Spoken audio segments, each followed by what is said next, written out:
Hello students, in previous classes we have discussed about the advantages and disadvantages of friction. Okay? और उसमें हम लोगों ने देखा था कि फ्रिक्शन की वजह से क्या हो सकता है और फ्रिक्शन की वजह से क्या क्या नहीं हो सकता है. मीन्स फ्रिक्शन अगर होता है तो उससे कुछ हमें फायदे भी होते हैं और उससे कुछ नुकसान भी होता है, और इस पर हम लोगों ने कल डिस्कस कर लिया था. अब क्वेश्चन ये है कि how to reduce the friction. अगर फ्रिक्शन के डिसएडवांटेजेस हैं तो हम फ्रिक्शन को कम कैसे कर सकते हैं. Okay, so let's we start. Method to reduce friction. Okay, method to reduce friction. कौन कौन से मेथड हैं जिससे हम फ्रिक्शन को रिड्यूस कर सकते हैं. तो अपना पहला मेथड है कि by using lubricant.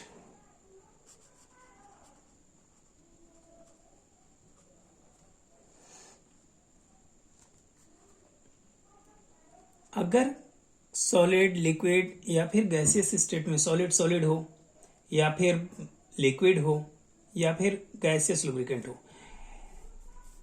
Solid lubricant use करो या फिर गैसियस लुब्रिकेंट यूज करो या फिर लिक्विड लुब्रिकेंट यूज करो, इनके यूज से हम क्या कर सकते हैं, फ्रिक्शन को रिड्यूस कर सकते हैं. अब अगर बात करें कि सॉलिड लुब्रिकेंट कौन से हो सकते हैं, तो देखो सॉलिड लुब्रिकेंट कौन से हो सकते हैं. तो पहले जो आप घर में यूज करते हो टेल्कम पाउडर,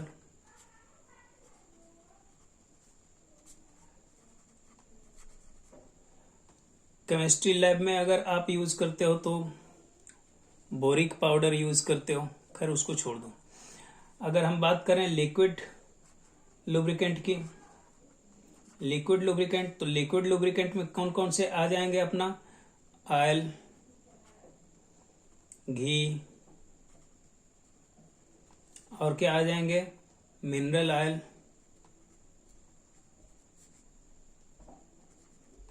एक्सेट्रा. अगर यहीं आप सेमी सॉलिड लुब्रिकेंट की बात करोगे, देखो सेमी सॉलिड लुब्रिकेंट में कौन कौन से आ जाते हैं. सेमी सॉलिड लुब्रिकेंट, इसमें कौन कौन से आ जाएंगे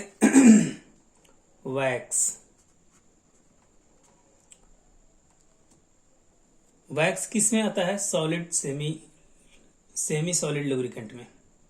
ठीक है. सेकेंड अगर मैं बात करूं कि second method to reduce the friction, that is by spraying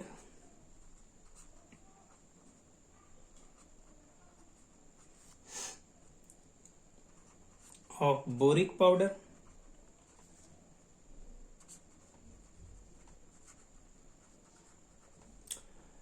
किस पर आप यूज करते हो बोरिक पाउडर को, कैरम बोर्ड पर.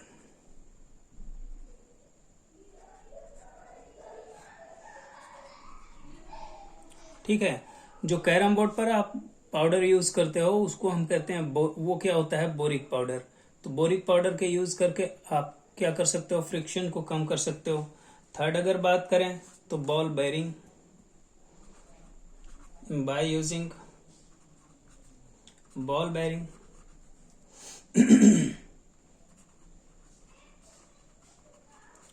बॉल बेयरिंग का यूज करते हैं. फोर्थ आप क्या लिख सकते हो, बाय पॉलिशिंग द सरफेस. देखो सीधी सी बात है कि उन सारे चीजों का जिनका इस्तेमाल करके आप किसी भी सरफेस को स्मूथ बना देते हो, बहुत चिकना बना देते हो, that is known as lubricants.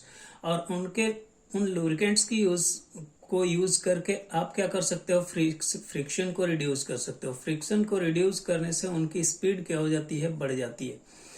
समझ में आ रहा है. मीन्स फ्रिक्शन क्या करता है, स्पीड को रिड्यूस करने का काम करता है. वेलोसिटी कम कर देता है। अगर वही फ्रिक्शन को रिड्यूस कर दोगे तो उसकी वेलोसिटी क्या हो जाएगी, ज्यादा हो जाएगी। समझ रहे हो? तो क्वेश्चन ये हम लोग कल देखे थे कि ऐसे बहुत सारे डिसएडवांटेजेस हैं फ्रिक्शन से।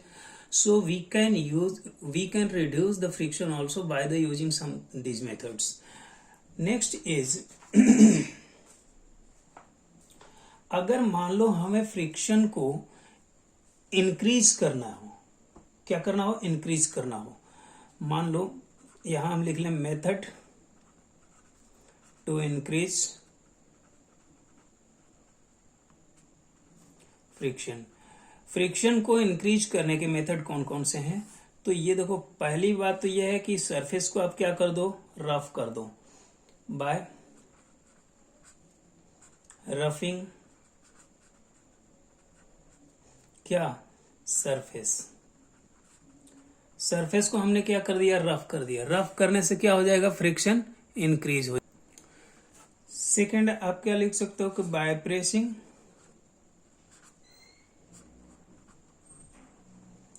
प्रेसिंग हार्ड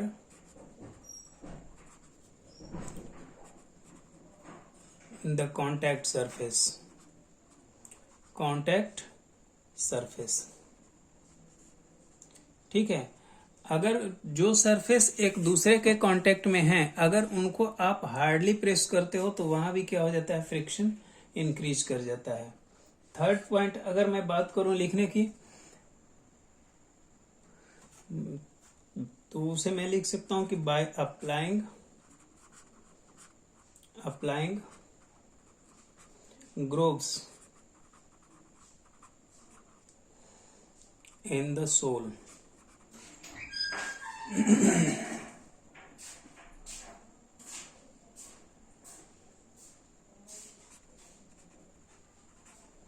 शूज के सोल में आप अगर ग्रोव्स बनाते हो तो वो क्या करते हैं कि सरफेस के साथ वो ग्रिप बनाते हैं, और वो जो ग्रिप होता है वो फ्रिक्शन को क्या कर देता है, इंक्रीज कर देता है। तो इस तरह से मतलब कुल मिलाकर बात ये होती है कि अगर आप किसी भी मेथड को यूज करके सरफेस को क्या कर रहे हो, रफ कर रहे हो, then you can increase the friction very easily. Is that clear? This is our point for friction. Now we are going to discuss about the conservation of momentum. So conservation of momentum, first of all,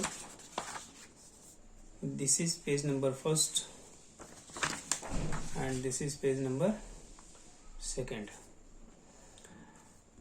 Conservation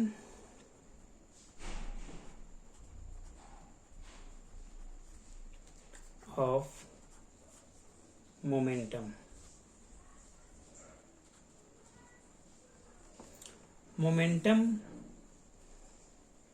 conservation of momentum क्या कहता है? मान लो हमारे पास दो ball हैं, ठीक है, यह दो क्या है, आप इसको मार्बल मान लो और इनका कुछ मास है, इसका मास है ma and it has mb, ठीक है, और इनकी जो वेलोसिटी है वो क्या है, ua एंड ub। ये है a, दिस इज b। ये दो हमारे पास मार्बल्स हैं। The mass of marble a is ma, whereas the mass of marble b is mb, and both are moving with ua and ub velocity respectively. Is that clear? Now if ua is greater than ub, बताओ ua की velocity, अगर इसकी velocity इससे ज्यादा है, a की velocity b से ज्यादा है, तो कभी न कभी a आकर b से टकराएगा। सीधी सी बात है कि ये आकर के इससे टकराएगा। इस डायरेक्शन में अगर मूव कर रहे हैं दोनों, इसकी वेलोसिटी ज्यादा है तो ये आकर इससे टकराएगा। जैसे ही ये दोनों टकराते हैं उस समय में इनका जो वेलोसिटी होता है वो क्या हो जाता है, ua और ub से बढ़कर क्या हो जाता है, va and vb। Means after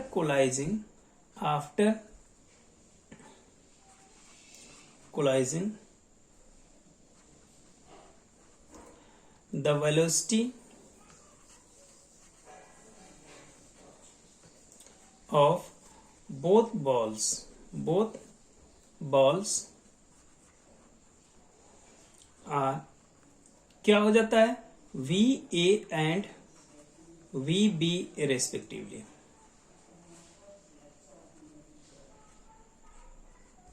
ठीक है, कोलाइजन होने के बाद इनका जो वेलोसिटी होता है वो U, ये A और ये क्या है, B। आफ्टर कोलाइजन, यहां हम क्या लिख देते हैं, आफ्टर कोलाइजन। आफ्टर कोलाइजन ए की जो वेलोसिटी हो जाती है VA हो जाती है और इसकी वेलोसिटी VB हो जाती है, जबकि इनका मास तो सेम रहेगा, MA एंड MB, ये तो सेम रहेगा। समझ रहे हो, मास तो सेम है बट इनकी वेलोसिटी क्या हो जाती है, इंक्रीज या डिक्रीज हो जाती है, मीन्स VA एंड VB हो जाती है। And the time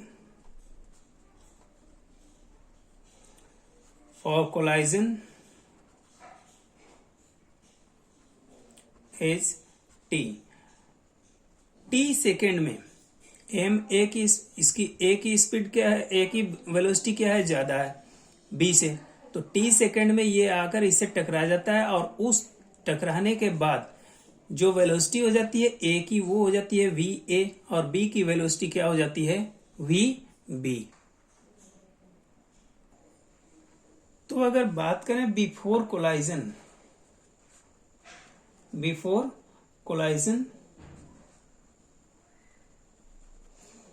momentum of A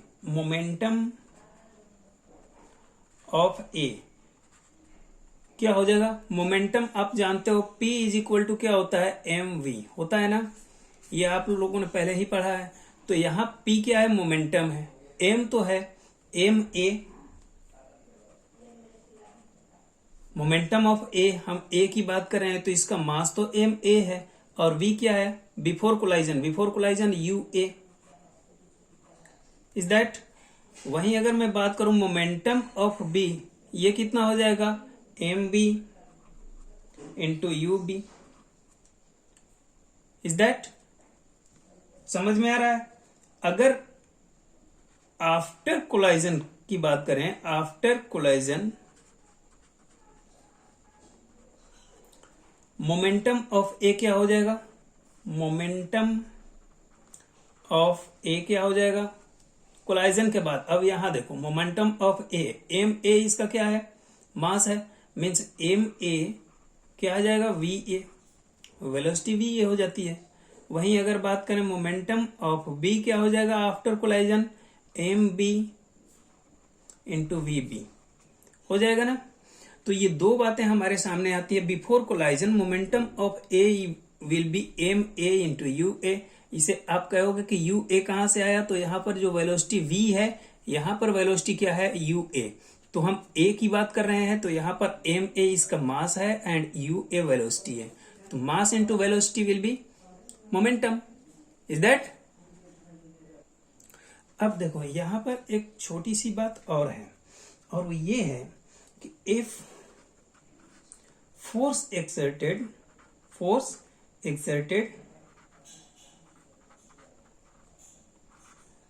bye A on B, A के द्वारा बी पर जो फोर्स लगाया जा रहा है वो क्या है, एफ ए बी। मान लो let if force exerted by A, if हटा दो, let force exerted by A on B will be F A B, okay, and force exerted by B on A. भाई अगर ए और बी दोनों आपस में टकराएंगे तो ए अपना फोर्स तो इस पर लगा रहा है, तो बी भी तो कुछ फोर्स लगाएगा इस पर। तो बी जो फोर्स लगा रहा है वो कितना है, एफ बी ए। समझ रहे हो, इसे हमने मान लिया। Let force exerted by A on B is F A B and force exerted by B on A is F B A. अब इस केस में न्यूटन्स थर्ड लॉ क्या कहता है, Newton's third law. Newton's third law क्या कहता है? F A B is equal to minus F B A. Is that okay? अब देखो, कहता है कि चेंज इन मोमेंटम अगर हम बात करें तो during collision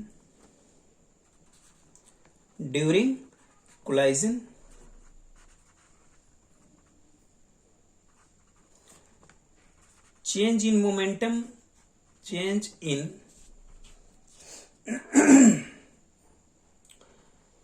momentum of A क्या होगा?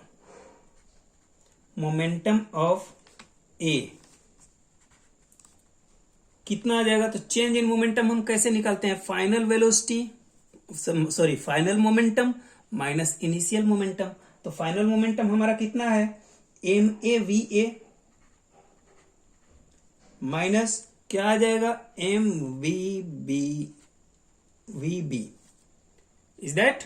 भाई फाइनल मोमेंटम ये हुआ और इनिशियल मोमेंटम ये, तो इन दोनों को अगर हम सब्ट्रैक्ट करेंगे तो अपना चेंज निकल आएगा। यही आप निकाल सकते हो रेट।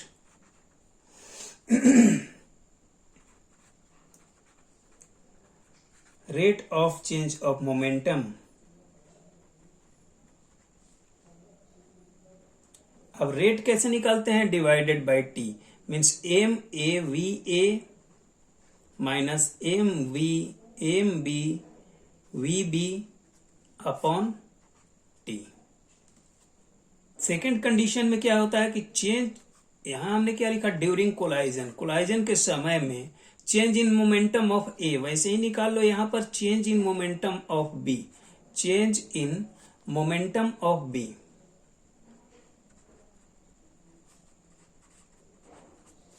तो change in momentum of B कितना आ जाएगा? भाई इसके लिए क्या आता था? बी के लिए हम क्या यूज करते थे? सेकेंड कंडीशन क्या कहता है? एम बी वी बी, ये हो गया फाइनल मोमेंटम। और इनिशियल मोमेंटम हमारा कितना आ जाएगा? M B U B. Clear है ना? M A we A minus M B U B U B. M A we A minus M A V U A. और इस केस में भी हाँ, यहां थोड़ा सा मिस्टेक हो गया है, इसे आप लोग सीधा सही कर लोगे। एम ए वी ए होगा। ए की निकाल रहे हैं ना, यहाँ ए की निकाल रहे हैं तो यहाँ ए आएगा, और यहाँ हम बी की निकाल रहे हैं, यहाँ पर दोनों केस में क्या आएगा? बी। तो अब रेट निकाल लो इसका, rate of change in momentum.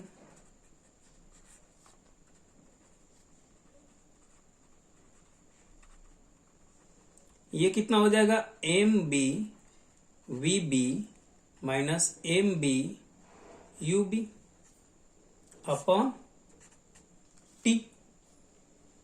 Clear है? अब देखो इस केस में according to Newton second law क्या कहता है कि rate of change of momentum is equal to the force exerted by the body. तो उस केस में अकॉर्डिंग टू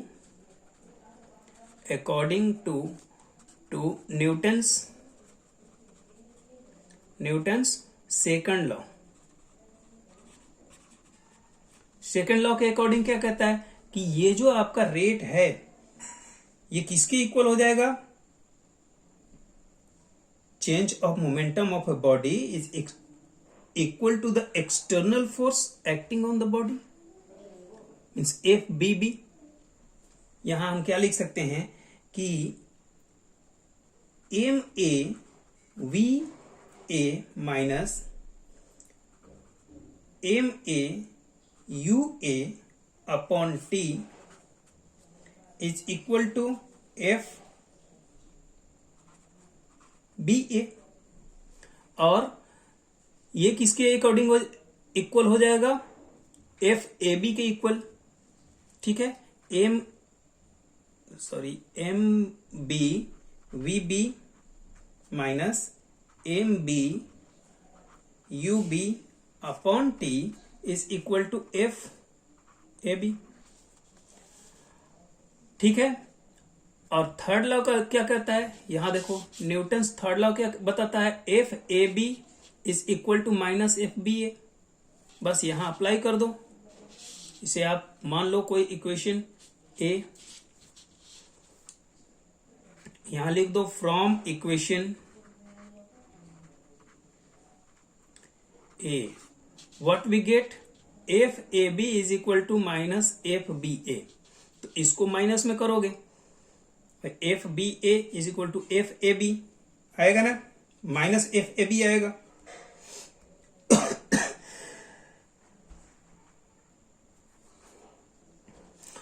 तो ये कितना हो जाएगा, F A B means M B V B minus M B U B upon T is equal to क्या आ जाएगा, M A we A minus M A you A upon T, and T will be cancel, ये दोनों cancel हो जाएंगे और ये क्या आएगा माइनस में, समझ रहे हो ना, माइनस। यहां क्या है, F A B is equal to minus F B A, F A B ये है ना, इसको हमने लिख दिया यहां, एफ बी ए इसको हमने यहां लिख दिया। अब ये कितना हो जाएगा, M B V B minus M B U B is equal to minus M A we A plus M A you A हो जाएगा। अब इसको आप लेफ्ट साइड ले जाओ और इसको राइट साइड ले जाओ, तो क्या हो जाएगा, it will be change its side, so it change its symbol also, means M A we A plus M B V B is equal to what we can write here, M A U A plus M B U B। अब यहां आप क्या देख रहे हो, एक बात आपको ध्यान में आ रहा होगा कि total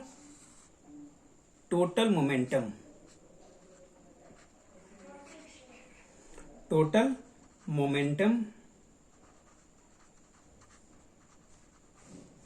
after collision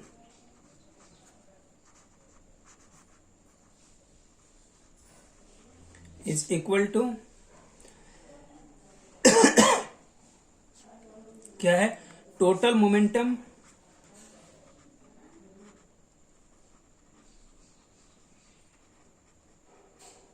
before collision.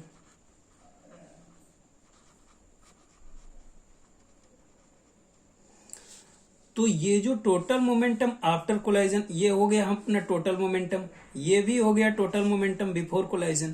तो ये दोनों क्या है, एक दूसरे के इक्वल हैं, it says that.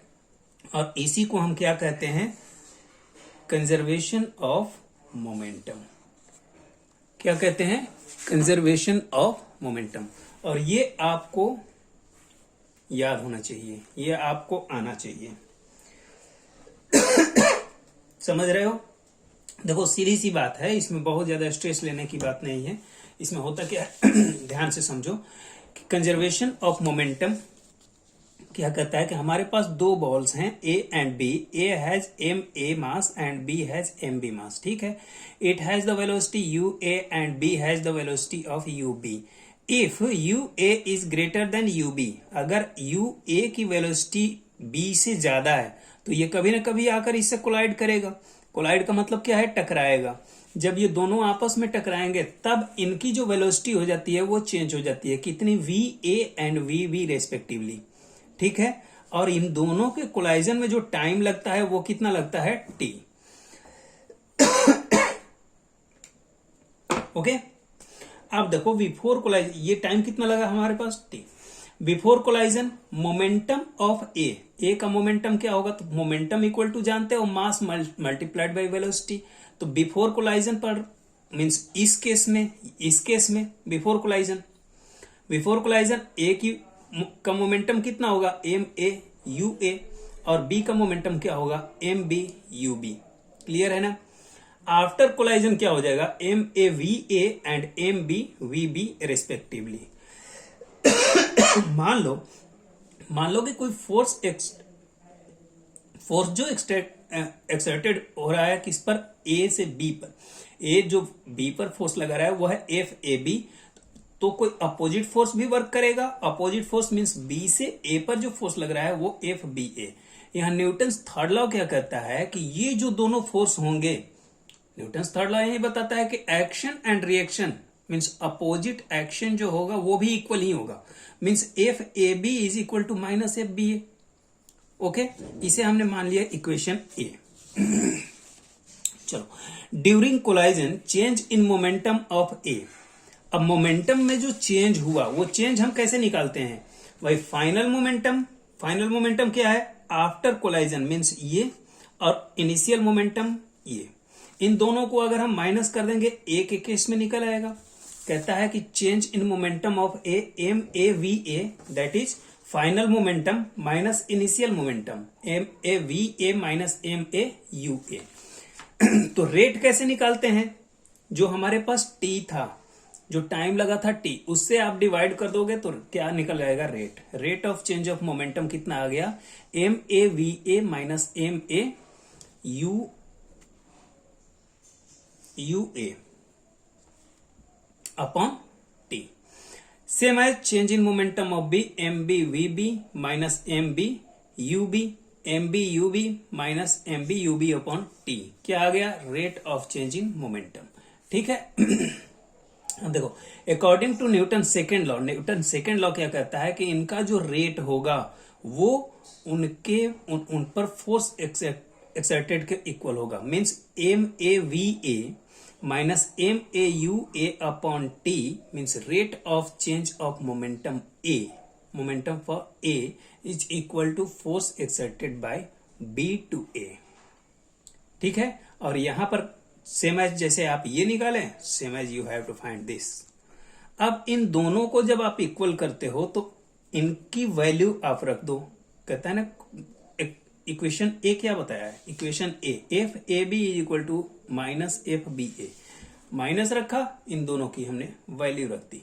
T and T will be cancel because both are denominator and both are opposite sides, so t and T will be cancel.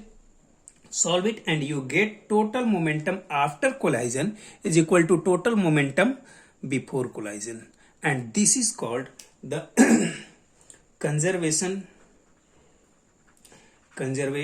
of momentum। क्या कहते हैं, कंजर्वेशन ऑफ मोमेंटम। क्लियर है ना। तो ये आपको question ये आ सकता है कि describe the conservation of momentum, तो आपको ये पूरा डील करना होगा। ठीक है, अगर नहीं क्वेश्चन आता है तब तो आपको डील करने की, लेकिन ये आना चाहिए, आपको कंप्लीटली आना चाहिए। It may be possible that in half yearly examination और in other examination it can be asked. Okay, thank you.